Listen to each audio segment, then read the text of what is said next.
You already know this scene before any name gets attached to it.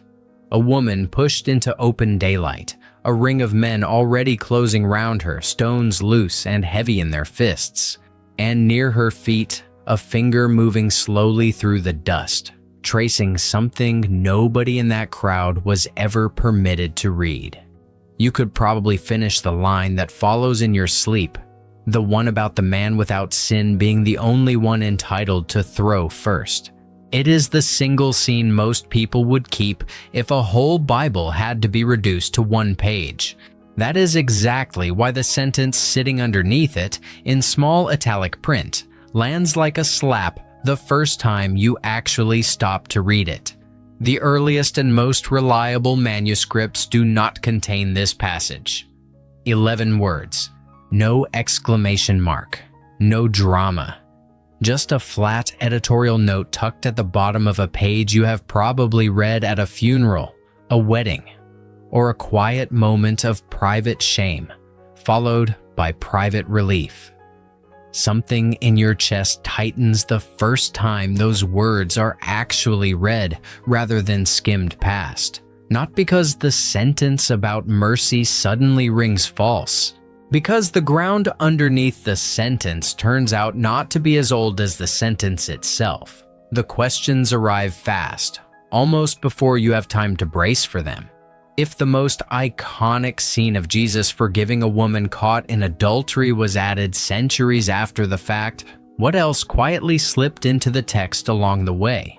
Whether the moral core of it can still be true to the character of Christ, even if the actual event, word for word, never happened the way it is written.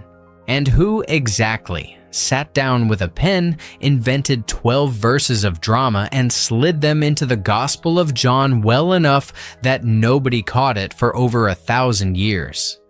Those three questions are the entire subject of what follows, and none of them has a comfortable, tidy answer. If you went through seminary or any serious course of biblical study, you probably remember the exact same jolt. A professor mentions, almost in passing, that the line about casting the first stone is bracketed in every serious critical edition of the New Testament, and something in the room goes quiet. It is one thing to be told the Bible was translated by committees over centuries. It is another thing entirely to learn that a scene this specific, this emotionally precise, was not sitting in the earliest and most trusted manuscripts at all. Codex Sinaiticus does not have it.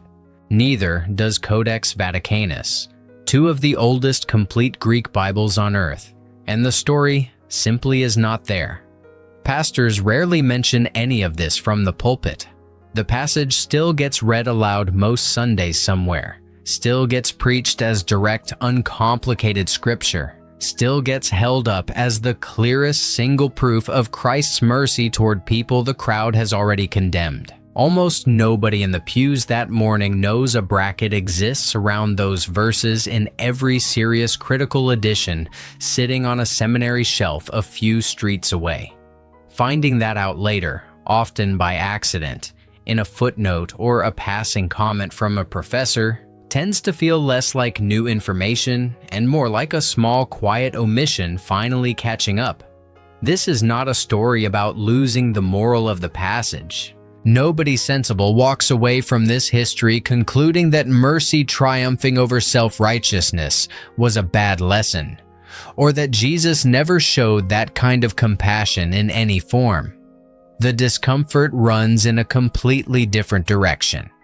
It is the discomfort of discovering that the single most human, most quotable, most beloved moment attributed to Christ was, in the form we know it, written by somebody whose name has been lost entirely. The mystery is not whether the lesson is true.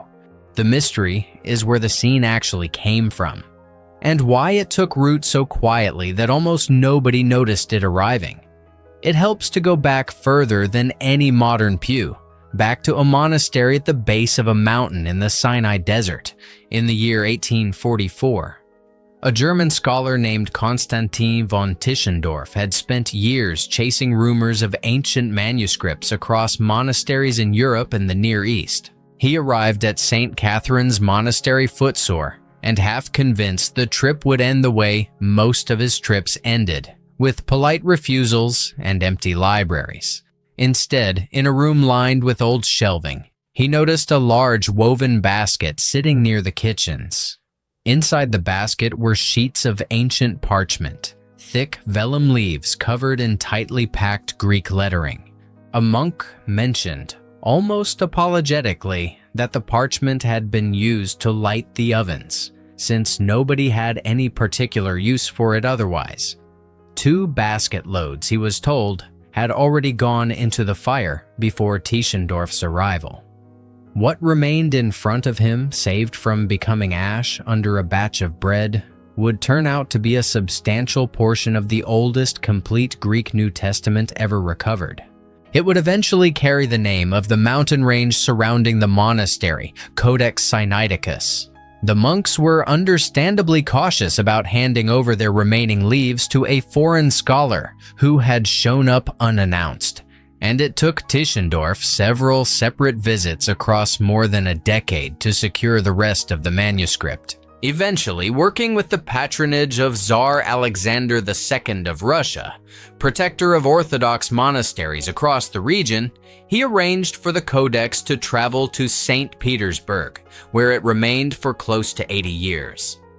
In 1933, the newly formed Soviet government, short on funds and uninterested in preserving a Christian relic, sold the manuscript to the British Museum for £100,000, a vast sum raised partly through public subscription. Today, the entire codex has been digitized and reunited online, page by page, freely viewable by anyone with an internet connection, a strange and rather moving ending for a book that spent part of its life as kindling. Tischendorf spent years negotiating, cataloging, and eventually securing the full manuscript, publishing his findings in 1866. Among the thousands of decisions the 4th century scribes made while copying that Bible by hand, one decision stands out with total clarity once you know to look for it. Reaching the end of John chapter 7, where the Pharisees tell Nicodemus that no prophet arises from Galilee, the scribe's pen does not pause. There is no blank space left on the page. There is no small cross or asterisk marking an omission. There is no note in the margin apologizing for a missing section. The text moves directly into John chapter 8, verse 12, where Jesus declares himself the light of the world. 12 verses are simply absent. The woman, the accusers, the stones, the writing in the dust, all of it is missing.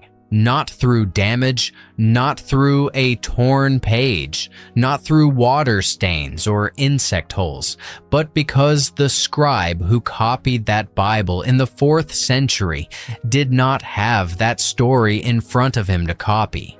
Codex Vaticanus, the only other complete Greek Bible surviving from the same century, makes precisely the same jump, with the same absence of any mark indicating that something had been left out.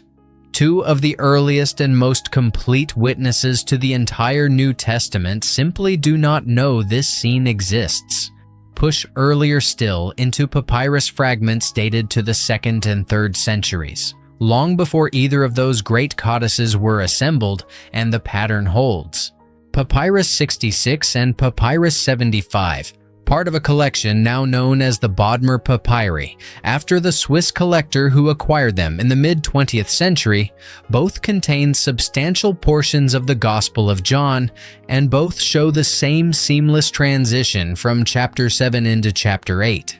These fragments were copied roughly a century before Sinaiticus and Vaticanus, pushing the earliest verifiable absence of the passage back further still, closer to the actual living memory of the apostolic generation.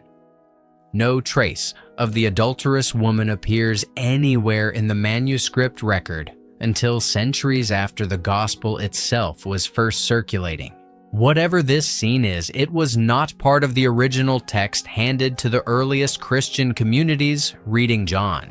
The silence becomes even more striking once attention turns from manuscripts to commentary.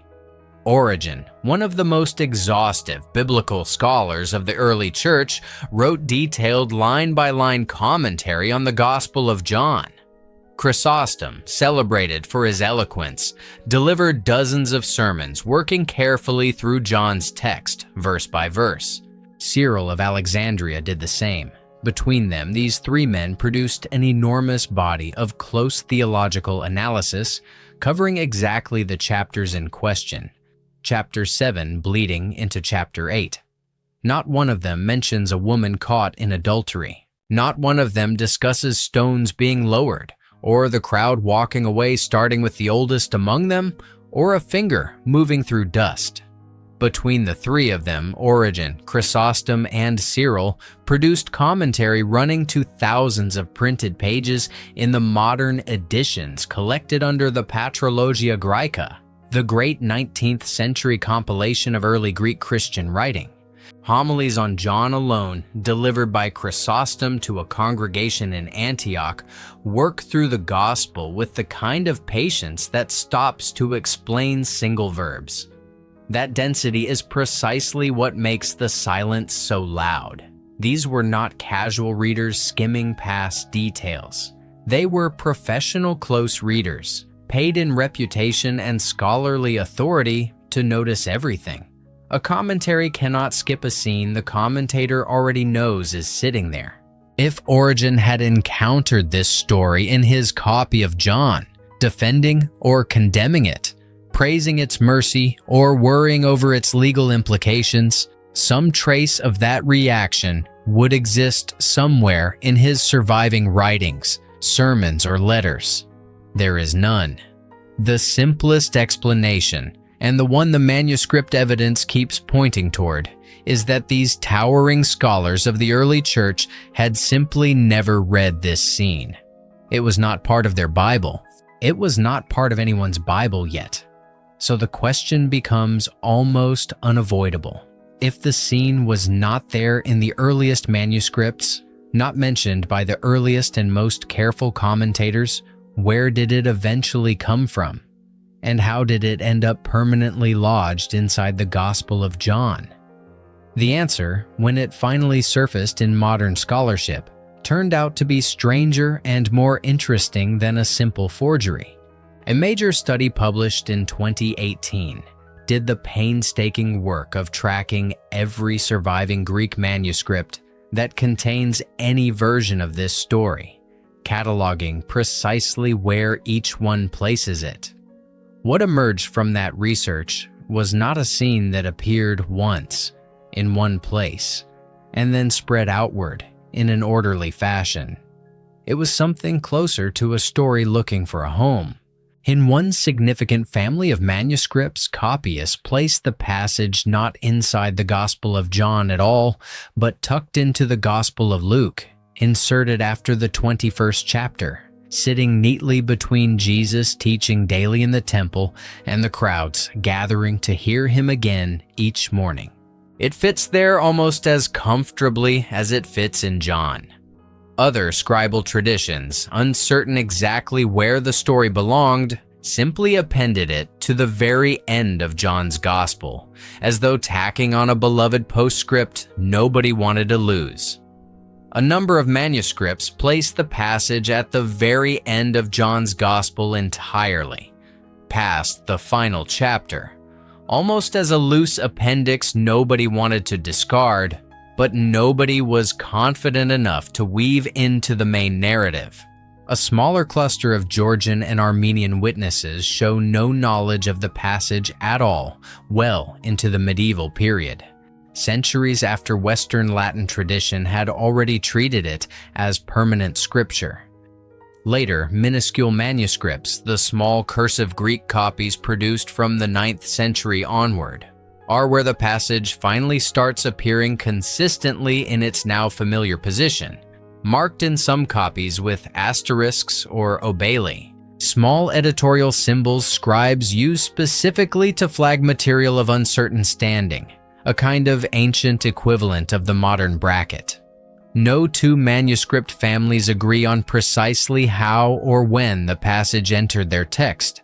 That disagreement is itself the evidence. A single deliberate insertion by one editor would tend to spread from a common point of origin in a traceable, consistent pattern. A floating oral tradition cherished by different communities and anchored into the text wherever it seemed to fit best, produces exactly the scattered, inconsistent pattern the manuscripts actually show. The vocabulary inside those 12 verses tells the same story from a different angle. Careful linguistic analysis of the Greek text has identified at least 14 words used in this passage that do not appear anywhere else in the entire Gospel of John, including specific terms for early morning, for scribes as a professional group, and for the act of formally accusing someone. A scribe faithfully copying an existing text does not spontaneously introduce over a dozen words the original author never used. New vocabulary enters a text when a different hand, working from a different tradition, is doing the writing. Whoever composed this scene was not John. Someone else, working independently, put the words together. The word for early morning, used at the very start of the passage, orthros, never appears anywhere else across John's 21 chapters, despite John describing plenty of mornings elsewhere, using entirely different phrasing. The term for scribes as a distinct professional class, grammates, is common in Matthew, Mark, and Luke, but is otherwise completely absent from John's vocabulary, since John tends to lump religious authorities together under broader terms rather than distinguishing scribes from Pharisees the way the other three Gospels routinely do. A translator moving between these texts today can feel the seam almost physically, the way a patch of fabric in a slightly different weave stands out under the right light even after careful stitching. Growing up inside a strict Anglican household in Norfolk left a fairly permanent mark on how scripture gets processed emotionally, long before any of it gets processed critically. The Sunday school room in that particular parish had the specific damp smell of old hymn books and radiator dust that never quite leaves memory once it settles there. The teacher running that room, a formidable woman who did not tolerate fidgeting, told this exact story with more conviction than any other passage in the entire curriculum.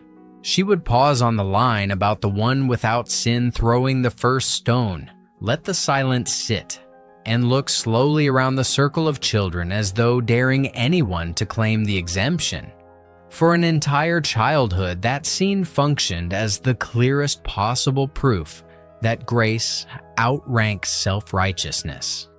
Decades later, in a university library in Durham, that certainty met its first real test.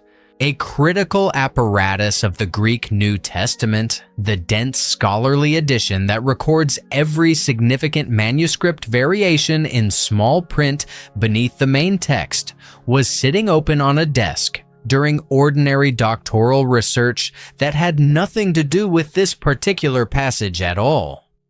Turning to John chapter 8, out of idle curiosity produced something unexpected. Square brackets enclosed the entire scene, verses 1 through 11, with a footnote listing the missing papyri, the silent manuscripts, the absent commentary, Sinaiticus, Vaticanus, the early fathers, all of it laid out in small, unemotional academic type. Rain was hitting the tall library windows that afternoon, the ordinary sound of a Durham winter, entirely indifferent to the fact that an entire childhood's worth of certainty about one specific Bible scene had just quietly come apart at a desk a few rows from the reference section. The mind changed in that single moment, sitting at that desk, faster than years of ordinary doubt had managed to achieve. Not doubt about whether mercy mattered. doubt about whether the specific scene teaching that lesson had ever been part of John's original gospel at all. That change of mind deserves to be examined honestly rather than treated as a scandal, because scandal is the wrong frame entirely. What actually happened inside that library was not the discovery of a lie. It was the discovery of a method, and that method has a name and a history stretching back long before modern textual criticism existed as an academic discipline.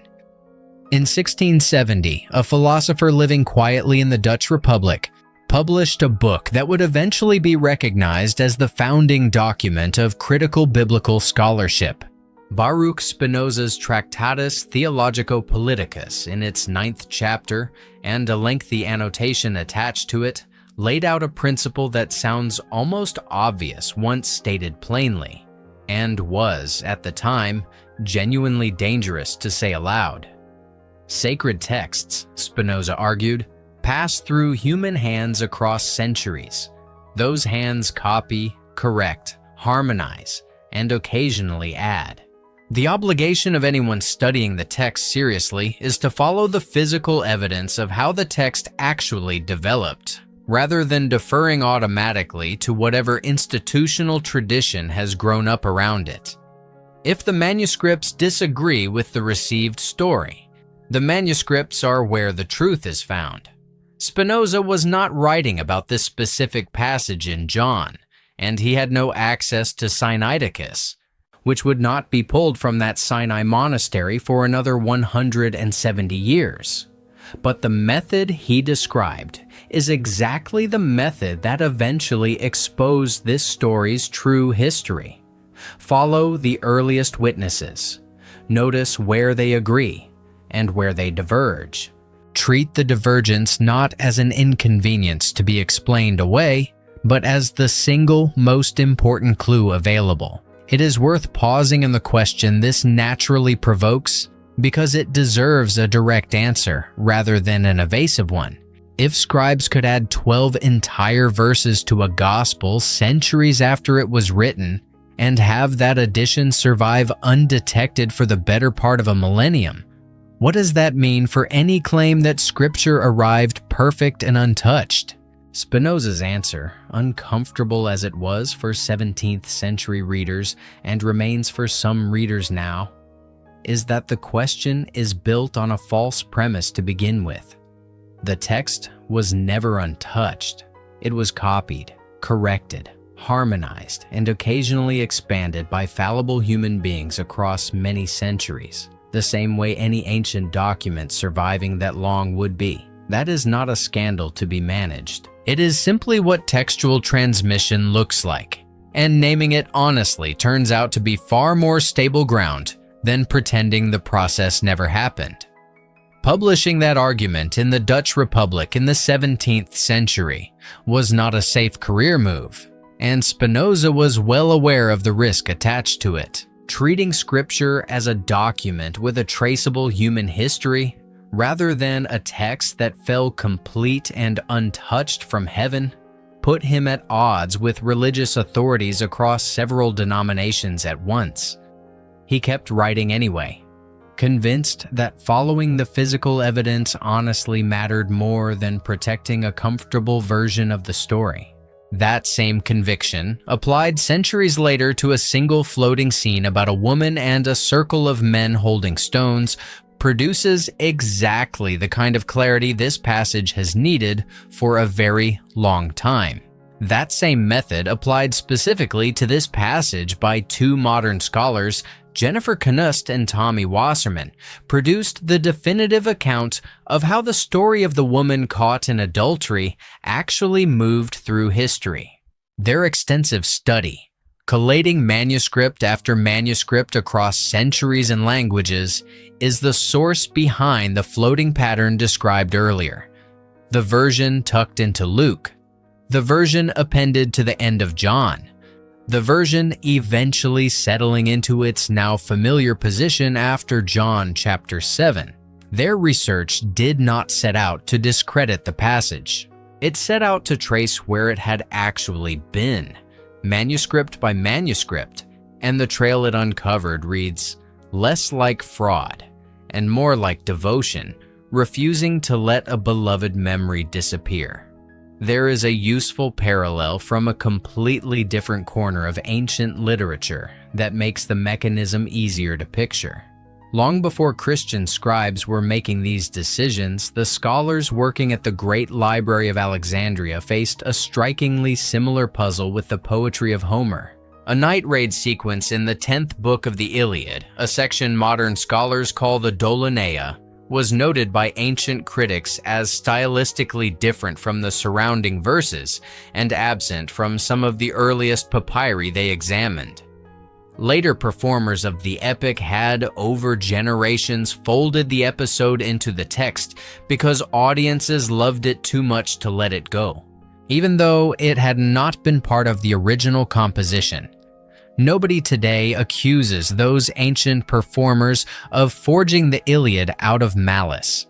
They are understood correctly as custodians of a beloved oral tradition who chose preservation over strict textual purity. The scene of the adulterous woman fits that same pattern with almost eerie precision. A story about Jesus circulating by word of mouth among early Christian communities, capturing something so essential about his character that congregations kept retelling it long after the Gospels themselves had been written down.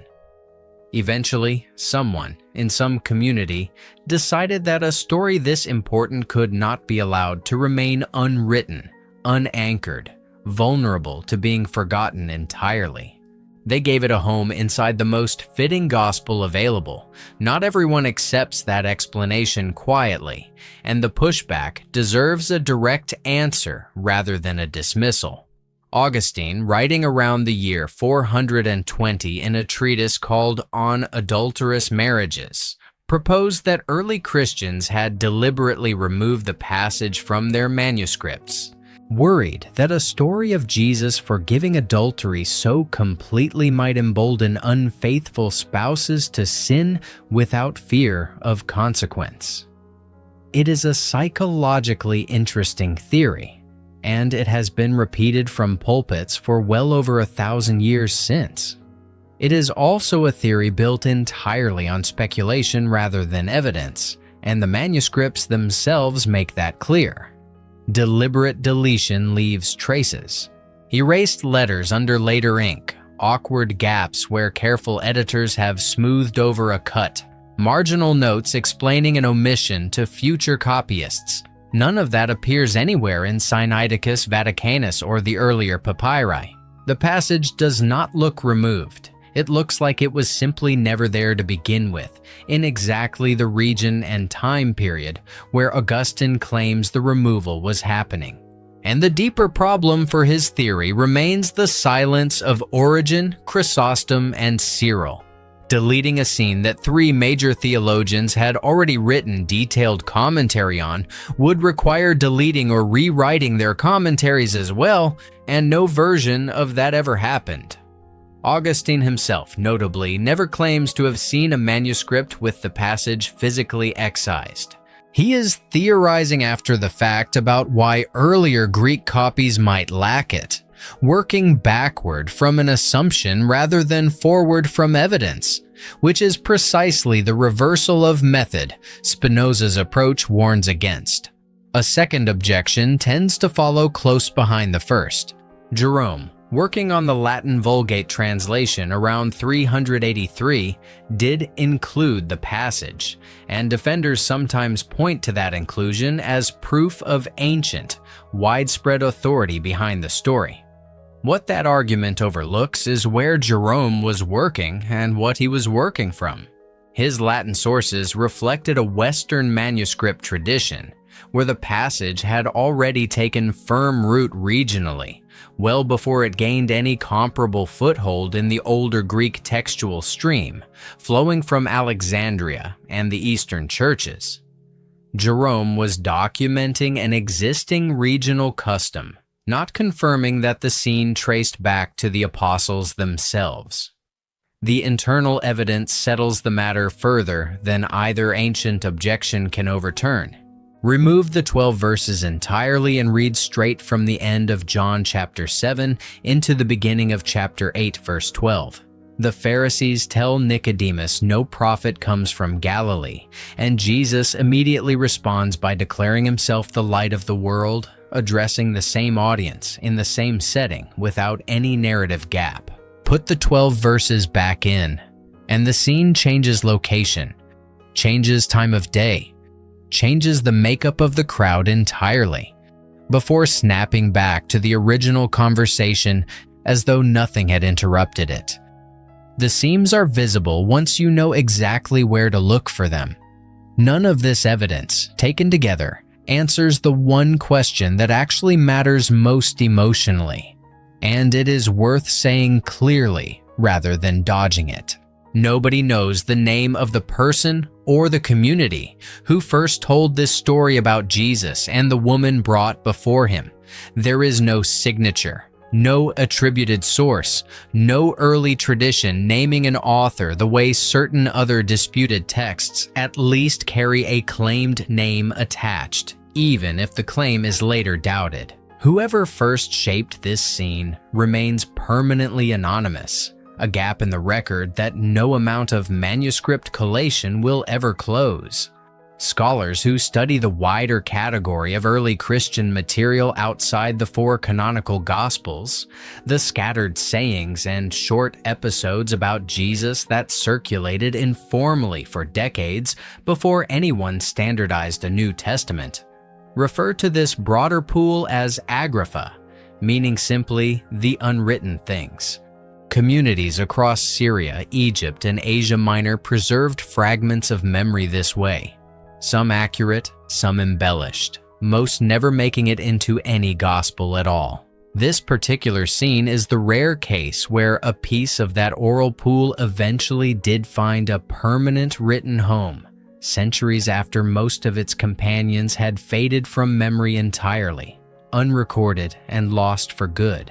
What can be said with real confidence is what kind of person that was, probably not. Not a cynical propagandist trying to smuggle a theological agenda into scripture under false pretenses. Not a careless copyist making an accidental addition.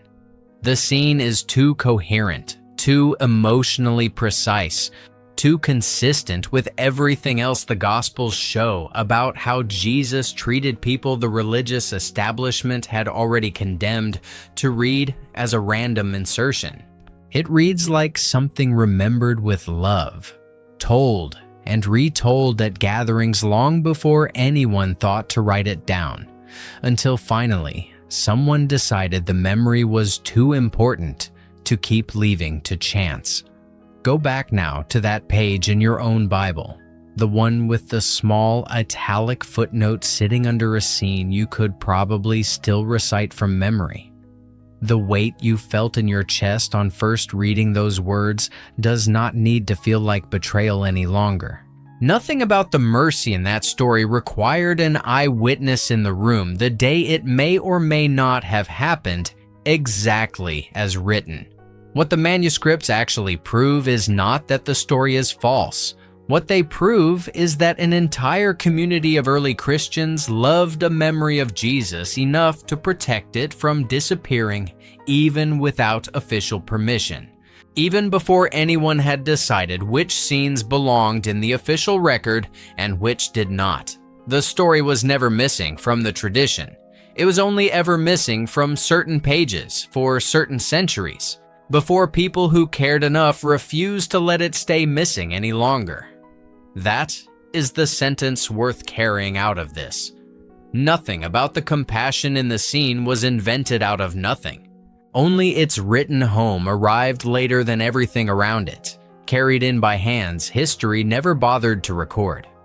The most human thing Jesus is remembered as saying may not have been written down by the man who wrote everything else around it, and that turns out to be a far gentler mystery than it first appears.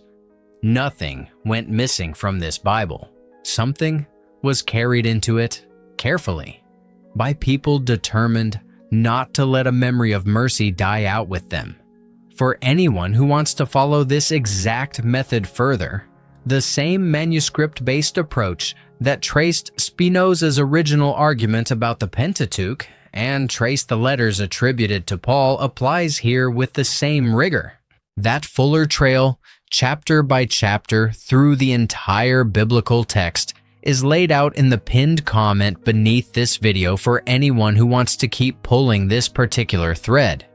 There is something quietly satisfying about learning to read Scripture this way, treating every bracket and footnote not as a threat to faith, but as an invitation into 2,000 years of careful, human, occasionally messy transmission.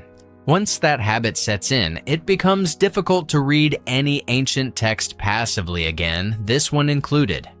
Every phrase starts to carry its own hidden history, its own quiet argument about where it came from, and who decided it mattered enough to keep.